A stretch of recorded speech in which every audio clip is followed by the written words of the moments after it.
So, um, imagine for a second that you just burned through like $100 million of your company's money. Oh, wow. Yeah, that's a bad day. Right. Like a really bad day.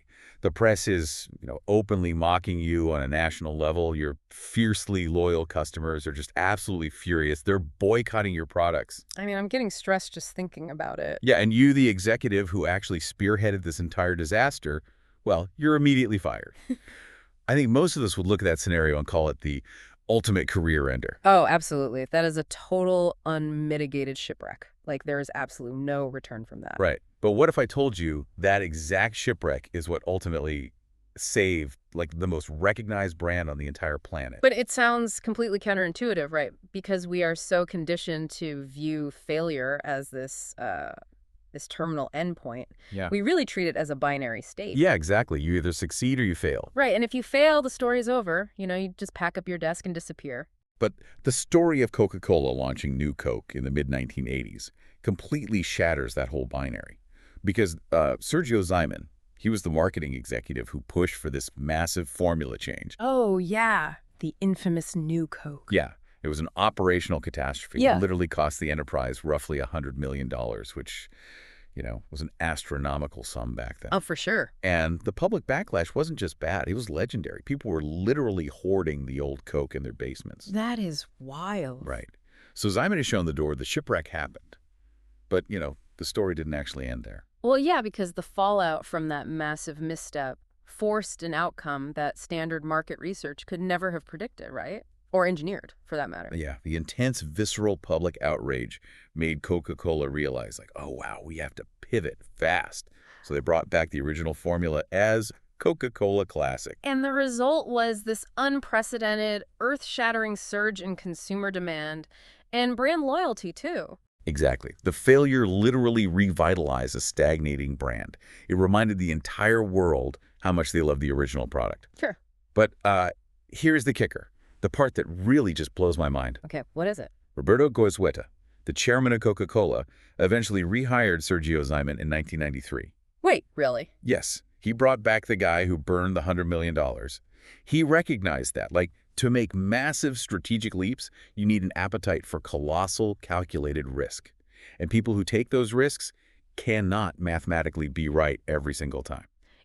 That rehiring completely dismantles the conventional corporate narrative. I mean, it exposes a structural reality that we are going to dig into today. Yes, which is exactly our mission for this deep dive. Today, we are completely tearing down the illusion that success is just this, straight upward trending line. Yeah, it never is. We have an absolutely massive stack of sources on the table today, too. We are pulling from groundbreaking neuroscience out of Kyoto University, pulling apart Harvard research on psychological safety, and cracking open the highly guarded playbooks of innovation giants like 3M, Pixar, and Netflix. It's going to be a lot of fun. We're exploring why, failing forward isn't just some hollow motivational phrase you see on a poster in a dreary corporate break room. Yeah, the cat hanging from the branch says, hang in there. Right, exactly. It is a measurable, empirical framework. The author John C. Maxwell really popularized this specific terminology of failing forward, and his core thesis is fascinating. I mean, it really is. He points out that the primary differentiator between high-achieving individuals and average performers is, well, it's not their capacity to avoid setbacks. This is a complete myth, right? Exactly. The differentiator is entirely based on their cognitive perception of and their behavioral response to failure. So if you are listening to this right now, whether you are agonizing over a typo you sent in a company-wide email, or you're an entrepreneur whose latest product launch just fell completely flat. Or you're just trying to learn a new language and feeling foolish. Exactly. We are making you a promise right now. By the end of this deep dive, you won't just feel a little bit better about your mistakes. You are going to walk away with a literal toolkit to engineer what we call intelligent failures. You'll understand the actual mechanics of using your own missteps as an unfair competitive advantage. Yeah, but to get to that toolkit, though, we have to start at the absolute biological foundation, right? Before we can change how we act or how we strategize in the boardroom or in our personal lives, we have to understand what is physically happening inside our central nervous system when we experience disappointment. Right. We need to explore the neuroscience of the ouch. The neuroscience of the ouch. I love that phrasing so much. Because the ouch is so incredibly real. I mean, it is physical. Oh, totally. When you pour months of your life, your heart, your late nights into a presentation or a creative project, and the audience just shrugs, it isn't just a mental bummer. You feel a physical, sickening drop in your stomach. Yeah, it is a visceral, full-body reaction. So why does it physically hurt to be wrong? Well, that physical sensation is almost entirely governed by your dopaminergic system. Now, to truly understand this, we really need to completely toss out the pop culture definition of dopamine because it has been terribly distorted over the last decade. Oh, for sure. If you scroll through social media right now, you'd think dopamine is just like, the fun juice in your brain. Of fun juice, right? Yeah, you eat a glazed donut, you get dopamine. Somebody likes your Instagram photo. Boom, dopamine. It's treated as a pure pleasure chemical. And that is a massive and frankly dangerous oversimplification. Mm. Dopamine is not simply about experiencing pleasure. It is the chemical of motivation and reward prediction. Reward prediction, like trying to guess the future. Exactly. Your brain is essentially a highly sophisticated organic prediction machine. It has a dedicated circuit that constantly calculates the odds of getting a reward. Okay, that makes sense. And the mechanism it uses to do this is called reward prediction error, or RPE for short.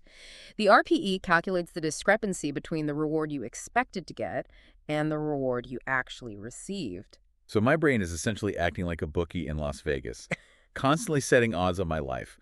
Like, if I put in 10 hours of work on this report, the boss will give me public praise. Odds are 4 to 1.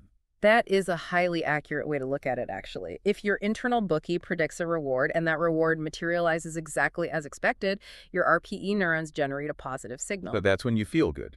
Right. You get a nice steady surge of dopamine that says, hey, keep doing what you're doing, the system works. But consider the alternative. Yeah. What happens when you work for 3 months on a pitch, you fly to the client, you deliver it perfectly in your mind, and then say, no, thank you, we're going with your competitor. You expected a massive reward, and it completely vanished. The bookie loses the bet. Hard. And this triggers what neuroscientists call a negative RPE. When this happens, your type 1 dopamine neurons, which are the classic fast-acting dopamine neurons we usually talk about, they don't just stay baseline. Okay, what do? They actually suppress their firing. They actively drop your dopamine levels way below your normal baseline. Oh, wow. And there it is. That sudden dopamine vacuum. That is the ouch. That is the heavy, sinking, miserable feeling of pure disappointment when you walk out of that client meeting. Precisely. Your brain is literally starving you of the motivation chemical. Yeah, the sudden, stark absence of expected dopamine translates into an emotional crash. But, this mechanism presents a massive biological paradox. Well, think about it. If our dopamine levels dip so severely after experiencing a failure, effectively punishing us for getting it wrong, how on earth do human beings ever find the motivation to try again? Oh, right. Why didn't our ancestors just, miss one spear throw at a mammoth, feel the dopamine crash, curl up in a cave, and let the human race go extinct? Where does the resilience to hit try again actually come from? Wait, that is a brilliant point. Because if the brain's immediate response to failure is to plunge us into this biochemical depression, pushing through that shouldn't just be difficult. It should be, like, biologically impossible. So what actually overrides the crash? This is where we get to bring in a truly groundbreaking piece of research from Kyoto University's Graduate School of Medicine. Researchers there were mapping the dopaminergic neurons in rats as they navigated complex tasks for water rewards. Okay, rats in a maze. Classic. Classic, yes. And they discovered something that completely upends our understanding of motivation. Hidden within this system, they identified a second, completely distinct set of neurons. They named them anti-RPE neurons, or type 2 dopamine neurons. Anti-RPE. So they do the exact opposite of the normal dopamine prediction. They exhibit the precise inverse response pattern to the type 1 neurons. So when a rat faced an unanticipated failure, when it expected a drop of water but got absolutely nothing, triggering that disappointing negative RPE. Crash. Right, the crash. Well, these type 2 neurons woke up, they actually increased their firing. They released a surge of dopamine specifically in response to the disappointing outcome. Let me make sure I'm really wrapping my head around this, because this is huge. The failure itself, the act of not getting the reward, is the trigger that releases dopamine. Like, the brain rewards you for failing. Well, it isn't rewarding the failure. That's a crucial distinction. It is fueling the persistence required to overcome it. Oh. See, these type 2 neurons operate on a slightly slower timescale than the type 1 neurons. So you experience the event. Immediately, the fast-acting type 1 neurons crash. You feel the sharp, sinking disappointment, The ouch. the ouch. But then seconds or maybe minutes later, the slower type 2 neurons kick in.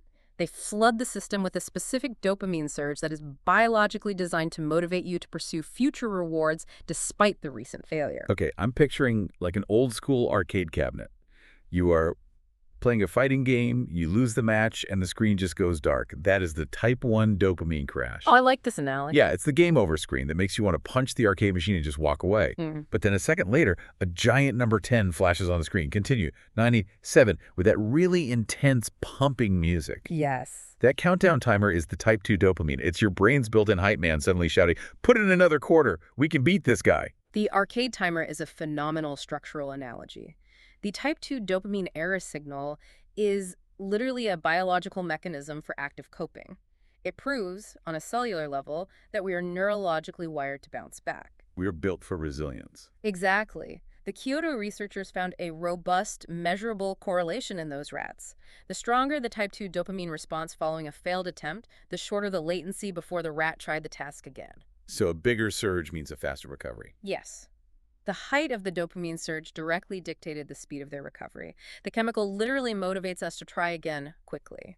Okay, but if this is true, if we all have this amazing built-in biochemical hype man just waiting to pump us full of motivation after a failure, why do we all know people who fail at something and then just dwell on it for weeks? That's the million-dollar question. Honestly, if I'm being real, I've been that person. You send an email with a glaring typo to the CEO and you don't hit continue. You go home, you lie on the couch, you stare at the ceiling, and you just replay the moment over and over. Right. Why doesn't the hype man show up then? Well, to understand that, we have to look at how our conscious thoughts can hijack our subconscious biology. Hijack it. Yeah.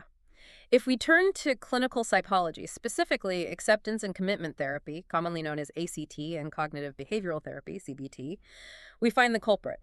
And the culprit is rumination. Just overthinking it. It's more than that. Rumination is the process of repetitive, negative, cyclical thinking.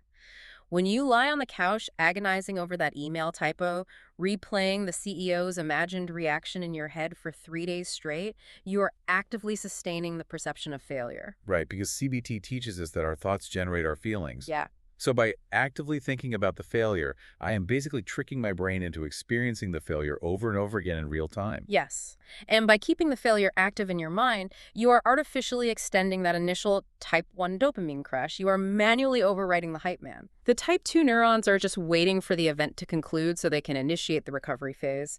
But your rumination keeps the game over screen frozen in place. You are trapping yourself in the disappointment state and physically blocking your own biological motivation.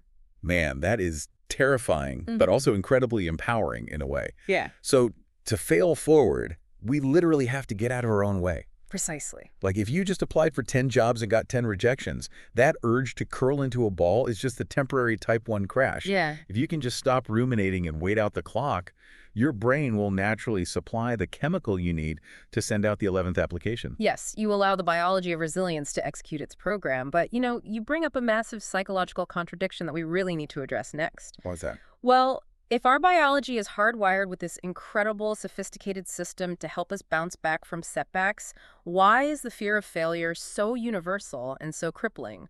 Why does the mere idea of raising our hand in a meeting and being wrong make our heart race? Oh, right. If I know my brain will eventually bail me out and give me that type 2 surge, why am I so terrified of looking stupid in the first place? The answer lies in the intersection of evolutionary psychology and our modern social constructs. We have to examine how we try to protect ourselves socially and emotionally. Okay, yeah. And the most definitive work on this comes from Dr. Brené Brown. She is a research professor who has spent decades conducting qualitative research on vulnerability, courage, shame, and empathy. Her frameworks fundamentally shift how we must view the fear of failure. Oh, her work on vulnerability is absolutely paradigm shifting. Yeah. I mean, she defines vulnerability not as a weakness, not as like spilling your deepest secrets to a stranger on a bus, but as having the courage to show up and be seen when we have absolutely zero control over the outcome. Exactly. Launching a business is vulnerable. Pitching an idea is vulnerable. Falling in love is vulnerable. And that lack of control is utterly terrifying to the human ego. You have to remember that our evolutionary brains are still wired for the hunter-gatherer tribe. Right, survival of the fittest. Yeah, and in that context, social rejection meant being cast out of the tribe, which meant literal starvation and death. So, Tay, your brain reacts to the threat of social rejection, like pitching a bad idea in a boardroom with the exact same cortisol spike as if you were about to be attacked by a predator. That makes so much sense. My brain thinks a bad slide deck means a tiger's going to eat me. Yes. And to protect ourselves from this perceived existential threat, we construct incredibly elaborate defensive strategies. And the most common, and arguably the most destructive of these defensive strategies, is perfectionism. Okay, let me push back on that a little bit. Because society universally praises perfection. We see it in our educational system, where 100% test score is the ultimate goal. We see it in corporate performance reviews. We see it on social media, where every vacation photo is curated, color-corrected, and just flawless. It is everywhere, yes. So how do you distinguish between having high standards for yourself, which we are told is a virtue, and this toxic defensive perfectionism you were talking about? It is a vital distinction, and one that trips up a lot of high achievers. Brené Brown clarifies that perfectionism is not the same thing as healthy striving. Okay, what's the difference? Healthy striving is internally driven and self-focused. It asks the question, how can I improve? Perfectionism, on the other hand, is externally driven and other-focused. It asks the terrifying question, what will they think? Oh, wow. Yeah. Brown vividly describes perfectionism as a 20-ton shield that we lug around with us everywhere we go.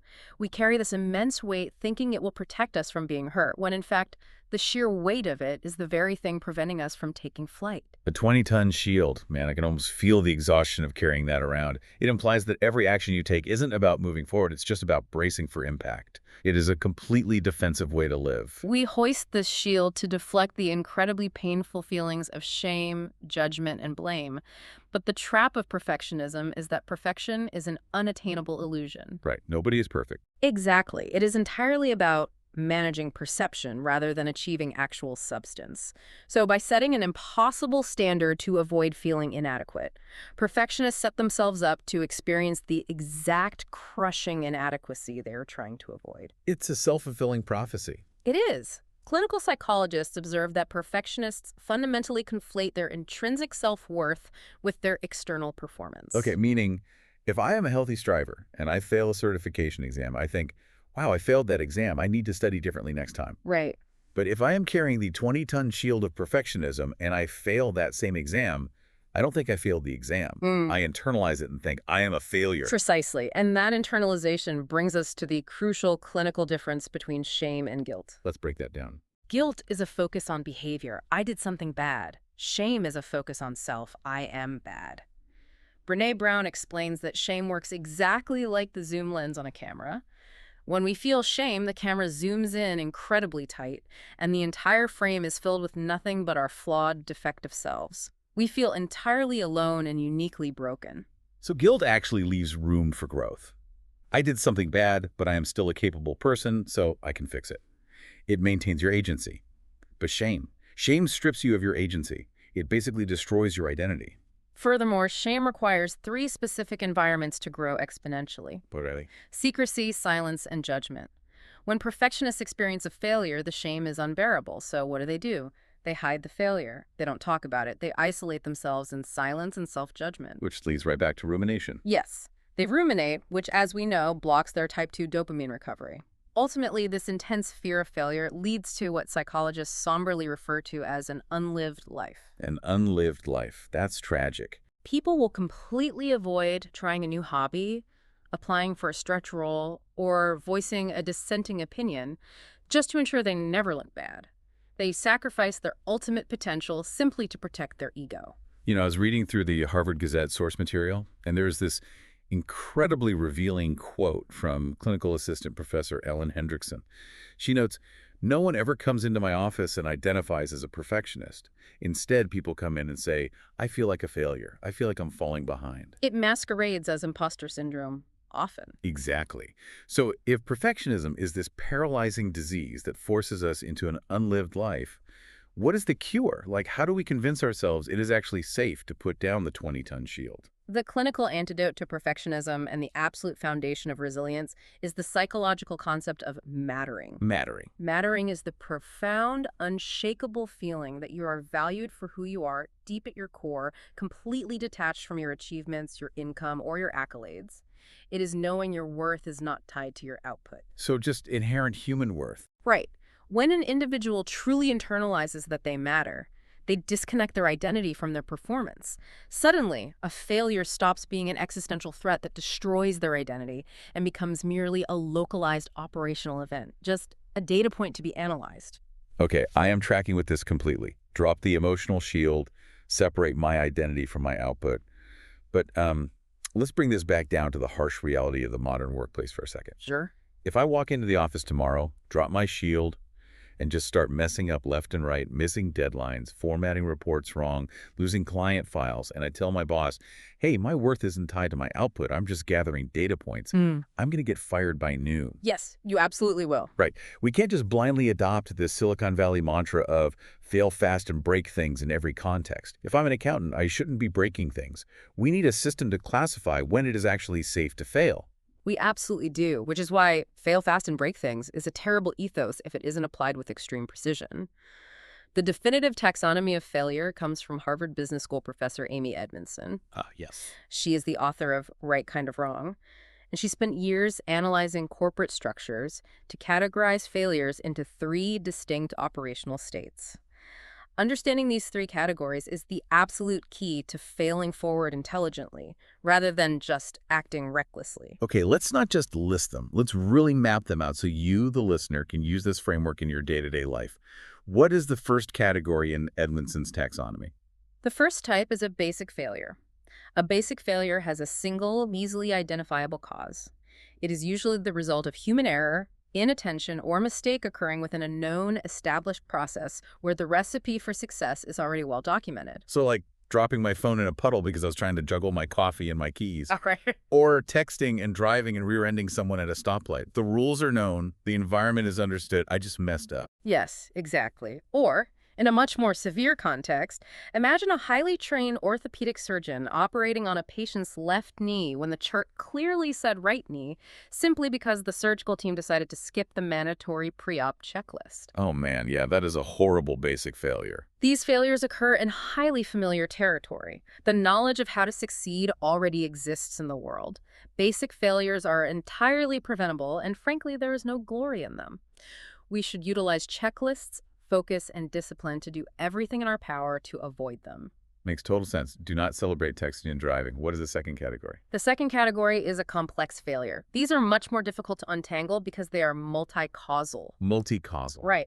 A complex failure happens when a perfect storm of small factors, minor deviations, and tiny mistakes, none of which would cause a failure on their own, align in exactly the wrong sequence to cause a massive breakdown. The sources actually highlight the tragic Boeing 737 MAX airline crashes as the quintessential complex failure. When you read the reports, it wasn't just one rogue engineer making one bad schematic. It was a terrifying cascade. It was a very tragic, perfect storm. Right. It was an initial flaw in the MCAS software design, layered on top of a single point of failure in the angle of attack sensor, compounded by corporate pressure to speed up production, combined with inadequate pilot training protocols, and obscured by poor communication with the FAA. Exactly. Any one of those issues might have been caught and fixed in isolation, but together they created a catastrophic complex failure. These failures are highly damaging, but Edmondson argues they are also preventable if an organization fosters incredible teamwork, vigilant management, and high psychological safety. Psychological safety being the key there. Yes. Complex failures require a culture where a low-level engineer feels completely safe raising their hand and pointing out a tiny anomaly before it compounds into a disaster. But it is the third type of failure that we really need to focus on today. This is the category we actively want to maximize. The Holy Grail. The intelligent failure. The good kind of wrong. Right. Intelligent failures are the unavoidable, undesired outcomes of a thoughtful, highly calculated foray into new territory. They are the absolute bedrock of innovation and progress. But Edmondson doesn't just hand out this label freely, does she? Not at all. She outlines 4 strict criteria that must be met simultaneously for a failure to earn the title of intelligent. Okay, let's dig into these 4 criteria deeply. If you're listening to this and planning a new initiative, You should literally write these down as a checklist.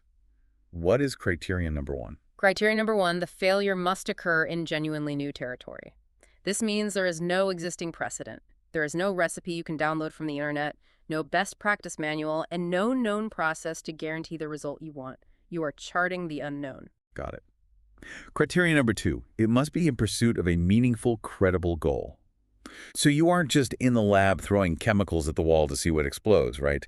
You are actively trying to develop a new life-saving drug, or invent a cleaner energy source, or write a novel that pushes the boundaries of the genre. Perfect. Criterion number 3 is where a lot of reckless entrepreneurs get tripped up. The experiment must be hypothesis-driven. Meaning you didn't just guess. Exactly. This means you have meticulously done your homework, you have researched every single piece of data that is currently known, and you are taking a reasoned, logical action based on a solid foundation of understanding. It is a highly calculated experiment, not a blind, impulsive leap. And criterion number 4, which Edmondson notes, is where massive corporations usually fail. The experiment must be as small and safe as possible. You have to minimize the financial, reputational, and physical safety risks. You do not bet the farm. Right. You do not bet the entire quarterly budget or the survival of the company on a single untested hypothesis. You test a prototype with a small focus group first. Exactly. Now, if an endeavor meets all 4 of those criteria, new territory, meaningful goal, hypothesis-driven, and small scale, and it still fails, it is a textbook intelligent failure. Can you give us an example? Sure. Consider a pharmaceutical team running a phase 1 clinical trial for a revolutionary Alzheimer's treatment. They do years of brilliant lab work, the animal models look promising, they design the trial perfectly, but the drug simply does not show efficacy in humans. The hypothesis was wrong. That is a terribly disappointing day for the team. It is, but it is a profoundly intelligent failure. They could not possibly have known the outcome without running the trial, and the negative data they gathered brings the entire scientific community one step closer to the actual cure. You know, Edmondson has this brilliant, almost uncomfortable way of evaluating company culture using what she calls a spectrum of blame. She asks leaders to imagine a spectrum ranging from blameworthy on the far left to praiseworthy on the far right. It's a great exercise. It is. Sabotage an employee intentionally deleting a database is obviously 100% blameworthy. But a well-researched, small-scale experiment that meets the 4 criteria of an intelligent failure, that belongs on the far right. That is praiseworthy. We should literally be giving out bonuses and clapping for the team that generated that intelligent failure. Yet when she speaks to executives and asks them a very pointed question, what percentage of failures in your organization get treated as if they were caused by blameworthy acts? The response is incredibly revealing. Oh, I bet. The executives always nervously laugh or gasp because the honest answer is almost all of them. Almost all of them, yes. That is the supreme tragic irony of modern work culture.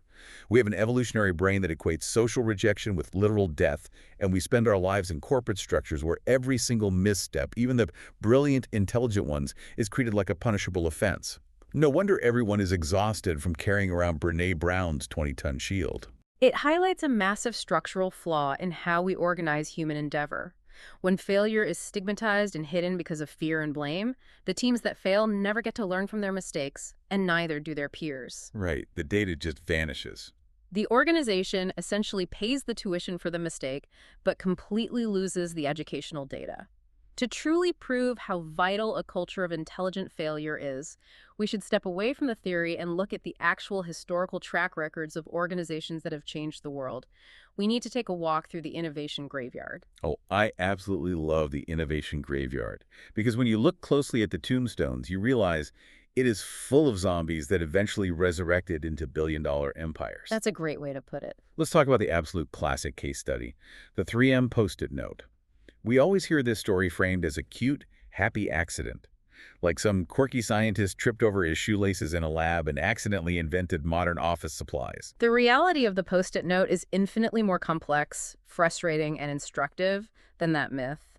It is a grueling masterclass in the necessity of failing forward over a massive timeline. How did it actually happen? The story actually begins a full decade before the product launched, in 1968, when a 3M chemist named Spencer Silver was tasked with a very specific high-stakes goal: developing an ultra-strong, indestructible adhesive for the aerospace industry to build airplanes. And he failed completely. Instead of an indestructible aerospace glue, he accidentally created something called acrylate copolymer microspheres, Hmm. which is really just a highly technical, fancy way of saying he invented a remarkably weak glue that stuck lightly to surfaces but peeled off easily without leaving any sticky residue behind. Exactly. He had a brilliant solution, but he had absolutely no problem to solve with it. And for 5 agonizing years, he campaigned tirelessly internally at 3M. 5 years of pitching a useless glue. Yes. He would present his weak glue to different departments, and he was universally mocked. They literally gave him the sarcastic nickname Mr. Persistent because nobody wanted a glue that didn't glue things together permanently. But then, in 1974, a completely different 3M scientist named Art Fry was singing in his church choir on Sundays. And he was getting incredibly frustrated because the little scraps of paper he used as bookmarks in his hymnal kept fluttering out and falling onto the floor. A very relatable problem. Right. And he remembered sitting in on one of Spencer Silver's presentations about the weak glue, and he had a revelation. What if we put the weak adhesive directly onto the paper bookmark? But even with that flash of insight, it wasn't an instant success story. They faced immediate, massive technical failures. When they tried to manufacture it, the glue kept peeling off the paper and staying stuck to the book pages. So it ruined the book. Yes, this is a technical issue known as cohesive failure. It took them years of frustrating trial and error to engineer a primer coat that would bind the adhesive permanently to the paper, but temporarily to the book. Finally, after solving the engineering failures, they launched the product commercially in 4 cities in 1977. They called it Press and Peel, Yes. and it completely spectacularly bombed. The market rejected it entirely. Consumers just walked past it in stores because they simply didn't understand the concept. Like, why would anyone spend money on a sticky note that wasn't permanently sticky? It seemed like a useless gimmick. At this point, after nearly 10 years of R&D costs, internal mockery, and a failed commercial launch, almost any other company on Earth would have permanently killed the project. Yeah, that would be strike 3 for anyone else. But 3M leadership believed in the hypothesis. They executed a radical tactical pivot in 1978, known internally as the Boise Blitz. They bypassed the standard retail testing models entirely, flew out to Boise, Idaho, and simply gave massive quantities of the product away for free, directly into the hands of administrative assistants and office workers. It's like a stand-up comedian bypassing the gatekeepers at an HBO special and just going to a tiny open mic in a basement to test their material directly on the audience to see if they actually laugh. That's exactly what it was. And the result in Boise was staggering. Once the office workers actually touched the product and used it in their daily workflow, the reorder rate was 90%. They finally found the product market fit. But the ultimate takeaway here is the timeline. Right, it took a long time. It took 10 years. 10 grueling years of scientific mistakes, technical failures, internal rejection, and commercial flops to realize the multi-billion-dollar value. Wow. If 3M had a corporate culture that punished failure, Spencer Silver would have been fired in 1968 for failing to make airplane glue, and the Post-it note would literally not exist. When we pull back and look at the macroeconomic picture, we see this exact same pattern everywhere. It isn't just limited to consumer office products. It applies to tackling the most massive, intractable, global issues of our time. Take the organization Acumen, for example. Acumen. They are a nonprofit impact investment fund. They utilize a strategy called patient capital, which is philanthropic capital that is specifically deployed to take massive risks in completely untested emerging markets to solve systemic global poverty. In their incredibly transparent Failing Forward report, they analyzed their own investment track record over 2 decades.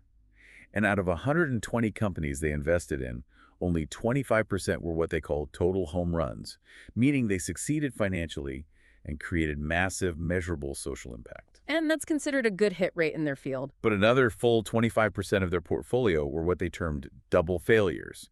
These companies failed to return the financial capital, and they entirely failed to make the intended social impact. What is remarkable is that Acumen openly and proudly publishes this failure data. Why? Because they deeply understand the nature of the problem they are trying to solve.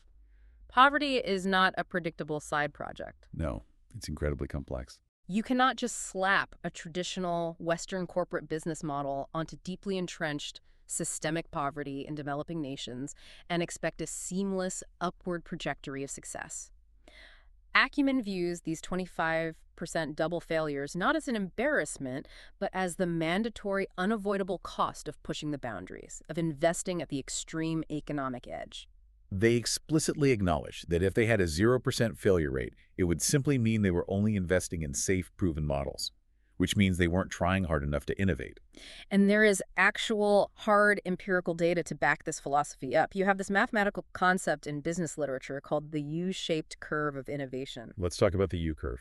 The U-shaped curve is fascinating. Empirical research across various industries demonstrates that breakthrough, world-changing innovation tends to happen at two extreme ends of a spectrum. The two ends of the U. Exactly. You see innovation at very low levels of failure, which usually occurs in highly controlled, familiar, iterative environments where you are just slightly improving an existing product, like making a smartphone a millimeter thinner. Right, safe innovation. But the true paradigm shifts happen at the other end of the U-curve, at extremely high levels of failure. In high exploratory environments where teams are pushing into totally unknown territory, the natural expected failure rate of innovation projects sits anywhere between 40% to 90%.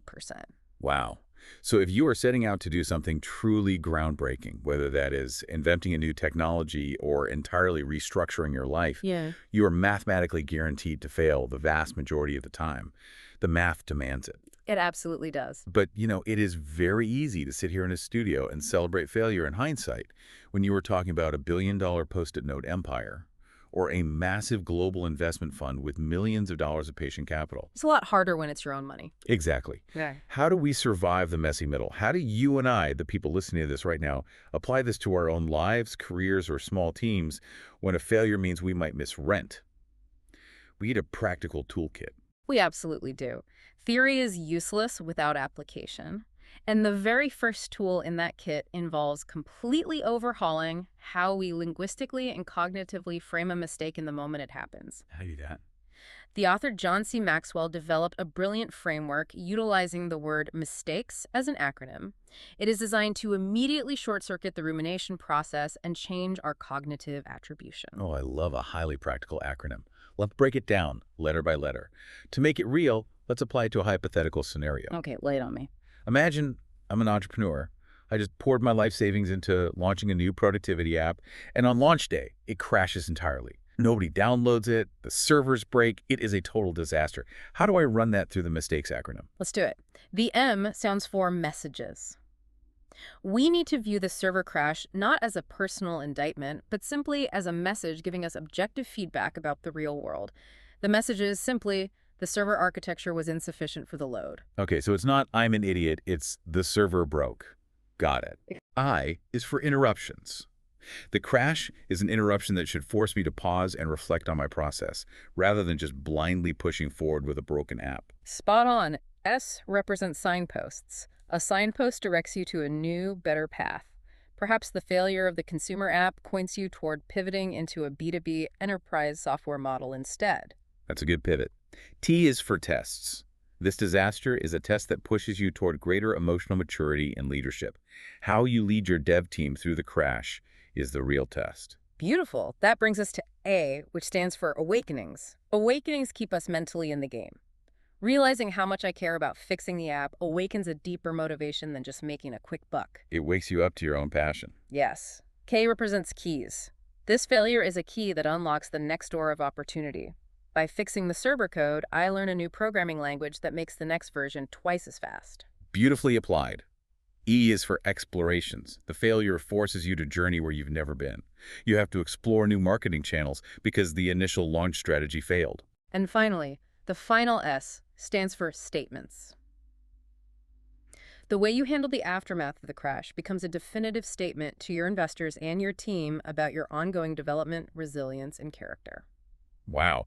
So by systematically running the nightmare scenario through that framework, you entirely shift from a rigid, defensive, perfectionist posture to a highly adaptive, iterative mindset. It changes everything. You stop viewing the app crashing as proof that you are a worthless entrepreneur and start viewing it as a dense, valuable data set. Exactly. It defangs the failure.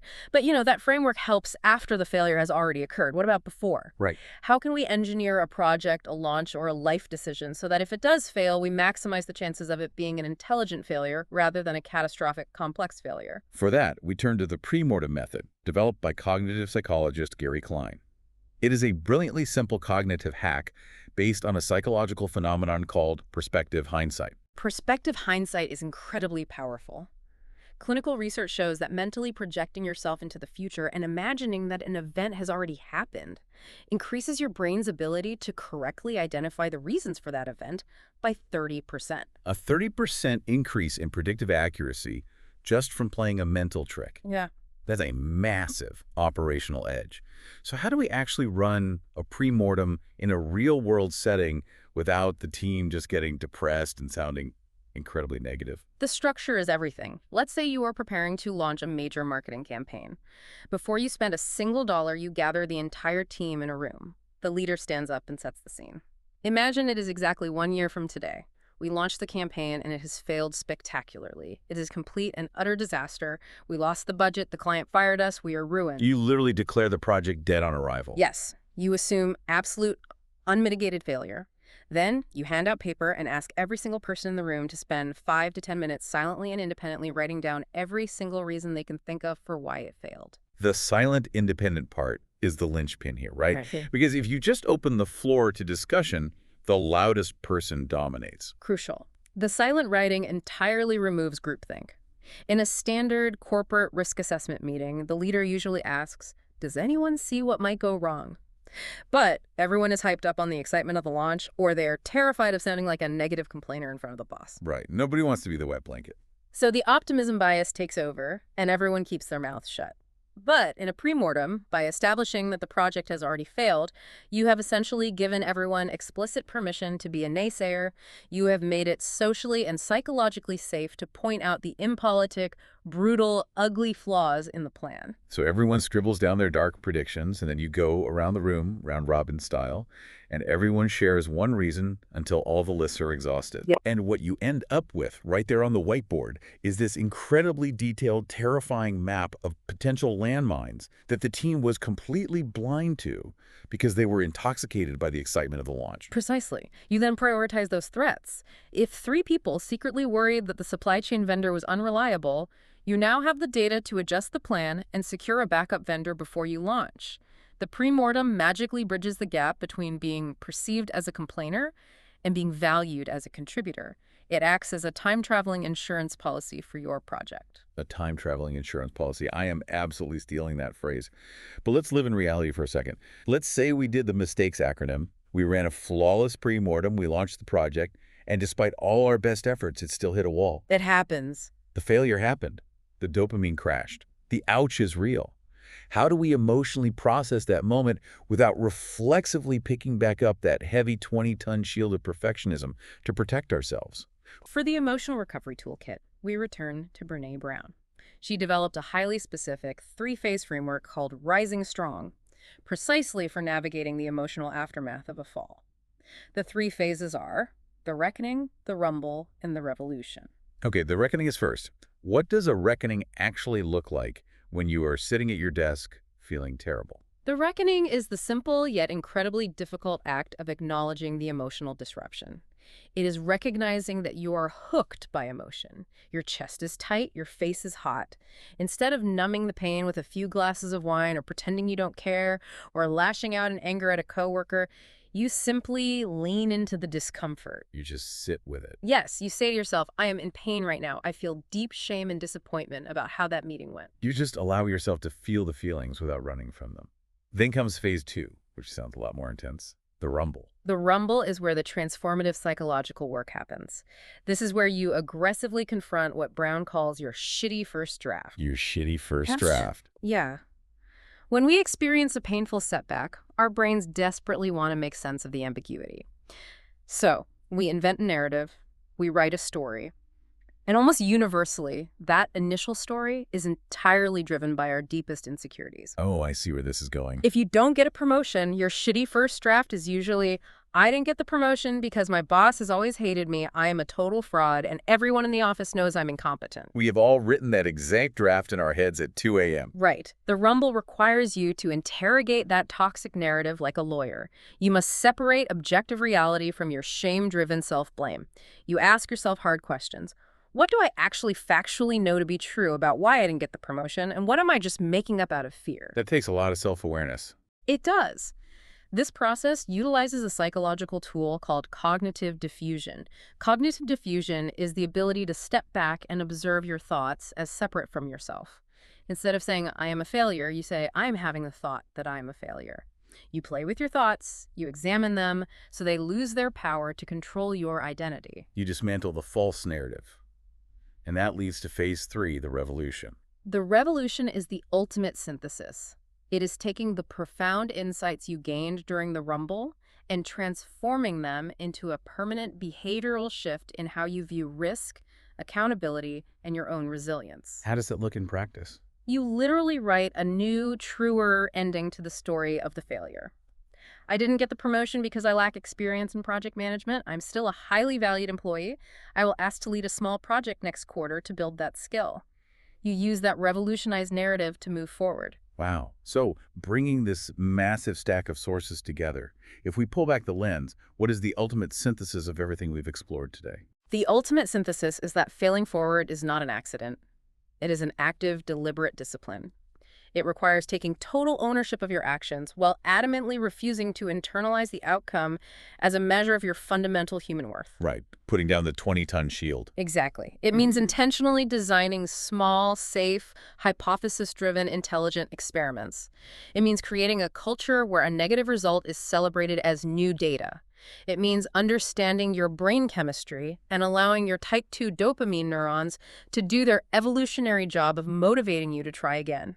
So if you take nothing else away from this deep dive, remember this. Whether you are prepping for a high-stakes board meeting, bootstrapping a small business from your garage, trying to learn a new programming language, or just trying to raise a resilient kid, your overarching goal in life should never be to live a completely mistake-free existence. Never. Your goal should be to constantly make new, intelligent mistakes every single time you try. And fully embracing that philosophy requires a radical, fundamental shift in how we evaluate success, both in ourselves and in the systems around us. Which brings me to a final, slightly provocative thought I want to leave you with. Mm-hmm. While digging through our sources, we came across the personal philosophy of James Dyson, the billionaire inventor who revolutionized the dual cyclone vacuum cleaner. A legendary innovator. Right. It famously took him over 5,000 failed prototypes over the course of 15 years to finally get the design right. 5,000 intelligent failures. And based on that experience, he argues that our entire educational and corporate system has it completely disastrously backward. It's a very challenging idea he proposes. He suggests that students and employees shouldn't be graded on how many safe known answers they get right. He believes they should actually be evaluated and graded based on the sheer number of failures they experience. It is a profoundly radical proposition. He is advocating for rewarding the courageous attempt, the bold hypothesis, the intelligent failure, rather than simply rewarding the memorization of a safe, known outcome. Exactly, because if failure is the true empirical metric of trying complex, worthwhile things, if it is the literal mathematical requirement on the U-curve of innovation, then maybe we have been looking at resumes all wrong. I think we have. Maybe a completely spotless, flawless, failure-free resume isn't a sign of absolute perfection. Maybe it was actually a giant, glaring red flag that you've been playing it way, way too safe. It deeply implies a life spent entirely within the confines of the known comfort zone, actively avoiding the very friction that causes human growth. Think about that concept the next time you find yourself hesitating to raise your hand in a meeting or pitching a crazy idea or taking a terrifying risk. The shipwreck isn't the end of your story. If you understand the biology and the strategy of failing forward, the shipwreck might just be the exact thing you need to revitalize the entire journey.